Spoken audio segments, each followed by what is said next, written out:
Why did you break up with your last ex? My first marriage, I was married for 15 years, and he said he wanted to date other people. That was a deal breaker for me. This was after marriage counseling. I nursed him back to health after a serious accident, but when I dislocated my shoulder I ended up driving myself to the hospital, and he didn't work for the last few years of our marriage, didn't do any housework, his hygiene became non-existent, and on and on. I had enough. I then was single for several years with lots of first dates, and rarely a second date. Then I met my current husband. Upgrade. To this day, I really have no idea. She said she needed space when a close family member died, but got upset with me that I wasn't checking in on her. And even though we'd been dating for around 8-9 months, she never considered us a couple. I guess we were just two people who went out and had sex occasionally. Personally, I think it's because I was a rebound dude she got bored with. We both got out of long-term relationships. Hers was much more recent. I wasn't looking at her as a rebound. I thought we vibed really well. I still haven't gotten closure. She was constantly at my house even when I was working, making a mess of the place, and a disgusting one at that. I had to save a guitar amplifier from the gooey remains of a drink that had leaked through the paper cup she left on there with some other candy. I was already really depressed and just couldn't handle somebody in my space actively making things worse. I said I needed to work on myself, which was true, I did, and very specifically, I needed to work on myself without her around to fuck it up, but I didn't say that part out loud. Honestly, it was a mess. He was suspicious of me cheating when I never even talked to any other guy. I blocked all the guys that he felt jealous of. Then I found out that he had a crush on my best friend, and they had been texting each other for months. My friend didn't like him back, but nonetheless, it was heartbreaking. My friend is still free ID with him, and I see them being playful with each other. I've told the friend that I find it uncomfortable, but that's it. I can't exactly force them to be apart. It's their decision. It just wasn't the best fit. He's a great person and I wish him the best. The last person, though, I'm not sure what to call what that was. But he talked about coming to visit him and booking tickets for various things and then just ghosted. He's done this before a few years ago, and I know he has some mental health struggles, so I don't hold it against him too much. But it does feel terrible, especially when we have so much fun together. I'm guessing it was a long distance thing, but who knows? Maybe it was just me. We really brought out the worst in each other. They were very immature emotionally, couldn't handle constructive criticism. I caught myself lashing out over it, and while I had a reason to be upset, I should have just left instead of getting angry that this person couldn't give me what I wanted out of a relationship. It's okay that people aren't compatible sometimes. Doesn't make either of us terrible people, just means we weren't meant to be together. I hope for the best for them, and I hope we never see each other again. All she cared about was her career. Like, that's everything she talked about. When I asked her how she was doing, she would talk about this amazing thing that was going on in her professional life. Never in 3 years of dating did she ever show that she cared about me. She would only do it when I would try to leave. She would be super attentive for a couple days and then back to the same old stuff. She had to be the center of attention in every conversation.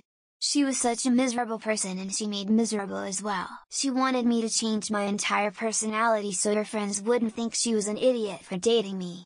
Like, I can be immature at times, but I do take things that are serious, seriously. That said, it was also the hypocrisy of her saying that after not too long before that, she and her friends were laughing at another friend who had accidentally streamed hentai in the Discord group chat. But no, me making a few immature jokes here and there was the bigger issue. It is what it is, lol. I broke up with my ex-wife because she cheated on me with some random guy she met at a sci-fi convention. She took off with him. She shaved half her head and dyed the other half purple. She started wearing a dog collar and joined the carnival with him. Thankfully, she and I did not have any children. I am not kidding. This really happened. Fast forward 7 years. I am happily remarried to a wonderful woman. We have had 4 children, 2 from her previous marriage, and have never been happier. I was broken up with. I unknowingly got triggered by her calling me a pushover, and that triggered a memory that happened as my ex-wife broke up with me where she called me a pussy for some reason. So me being triggered by this came as a complete surprise, and I just shut down. And then I continued messing up with communication over the next week. So I don't blame her at all. I'm just still disappointed in myself that I couldn't communicate to her what was happening. Crying face. He had an avoidant personality. Every time we got closer he would start to flake and get really distant. I was able to understand that and even dealt with it. Then he started lying about random things. He made some really strange lifestyle changes that I couldn't understand, moved into communal housing, and either sold most of his things or moved them into a storage unit. I felt like he was trying to hide something major and it all felt sketchy, so I noped out. Marriage came up and I realized I didn't want to spend my life with him. Gaming addiction, bad sex, shitty partner in general, getting sketchy about getting home late and being so viciously defensive that I knew something was going on. I figured it was drugs and it probably was, as I know his co-workers were all on something, but I also found out he was at least attempting to cheat via OkCupid. I found out the cheating bit the day after I dumped him, though. My ex broke up with me to be a vagabond and just wander the world while I wanted to have a career and buy a house that we could call ours. She did that for a few months and now lives in a shack about 2 hours from where I currently live. I was pretty sad at first, but then realized I was financially supporting her a lot for the 7 years we were together. I think we are both happier now, but I had a mentee be for a few months post-breakup to realize that we dated before and didn't work out. Tried it again, although now we both had kids. After a month he was making plans to move into my house, wanting another kid, and his kid was awful to mine. Mine would end up bawling when they would come over. I noped out and then he went on a bender for 2 weeks, repeatedly told me to go kill myself and showed up at my door in the middle of the night drunk demanding to come in. I did not let him in and blocked him. Mine left me in the middle of moving in together. A 6-year relationship.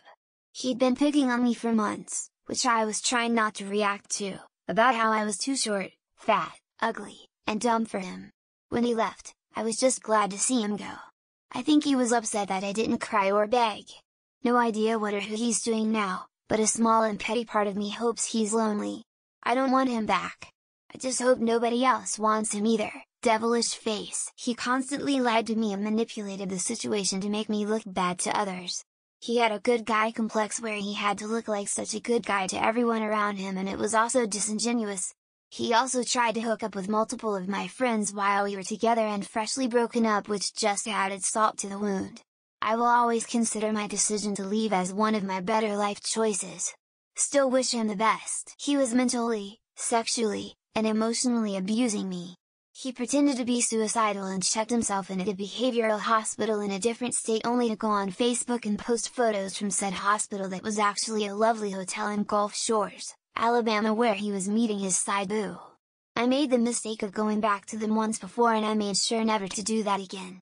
Also, he got married to that woman sometime later. The beginning was awesome, we'd cook together, watch some Netflix, play games, cuddle and all that jazz. Unfortunately, I realized I had to walk on eggshells around her through several incidents, such as me mispronouncing the name of a restaurant and her getting genuinely upset over it. And as much as I respect her, I like to keep negativity out of my life, so I ended up cutting it off for good. Funnily enough, best lovemaking we ever had, though. Emotional mental abuse and infidelity. I became a shell of who I once was. I was made to feel ugly, repulsive, and stupid. I remember looking in the mirror after a good sob session, not recognizing myself. When I decided to leave, it felt like a massive weight was taken off my shoulders. If you're reading this and you're being abused mentally, emotionally, physically, what if you leave, and don't look back? You won't regret it. She left the country due to COVID hitting. She then had an affair with a new work colleague. I spoke to her a lot, but I had it turned on me that I wasn't doing anything to help her, and that I wouldn't move the other side of the world for her. Turned messy, but we split up and then she blamed me for her having mental health issues. About a year after, she had the cheek to message me asking to come and get some of her stuff. She broke up with me because apparently I saw on Insta she was with another boy, and that's okay if they were friends, but when I asked, she said it was her BF and they were out on a date even though we were dating. And she made me buy her things at this party Christmas, which was the last time me and her went out together. I brought her Christmas presents, cider, food, and my parents took her in their car and she left me. She didn't like that I listened too much. We'd go out together and I'd just let her speak and comment on her day. I'm just like that, I enjoy just being someone to listen to and comfort a person. She kept wanting to accommodate me and get me to open up. It was like I was Bimo from Big Hero 6. A big dumb listener. Plus she was a med student and I'm a college dropout. She deserved better. Her cat was cute. He'd become a binge drinker. When COVID lockdown started, the addict in him thought this was a great time to go drink, in private while he wasn't expected to be much of anywhere in person. He drank for 2 months straight, then 6 weeks in ICU, now in assisted living indefinitely paid for by his family. Dodged a bullet in refusing to marry that. I miss the person he was. It's hard to grieve the living. She cheated and denied it. I had access to her Facebook account and saw the messages. Not only did she cheat, but she called me and told me said she needed to go to the hospital, so I took her. While in the waiting room I was questioned by police because she said she was raped and didn't clarify that I was not the one who allegedly raped her. After the hospital visit she wanted to get tacos. She was crazy. She was and continues to be ex with kids together, extremely abusive in every way possible without doing anything illegal. Unfortunately, keeping my distance from her means distance from my kids too. It's a fine line between my own safety, sanity, and keeping my kids safe. Family court in my state doesn't care about emotional, financial or administrative abuse. I can't wait until the kids are 18. I loved her so much it still hurts me badly a year later. We lived 3 hours apart and with our careers neither of us could move to the other person's city. I broke it off when I'm usually the one that was dumped. Still question if this was the right decision every day. Haven't spoken to her since the day we broke up. I'll never forget her crying. Love is beautiful and so painful. To each their own.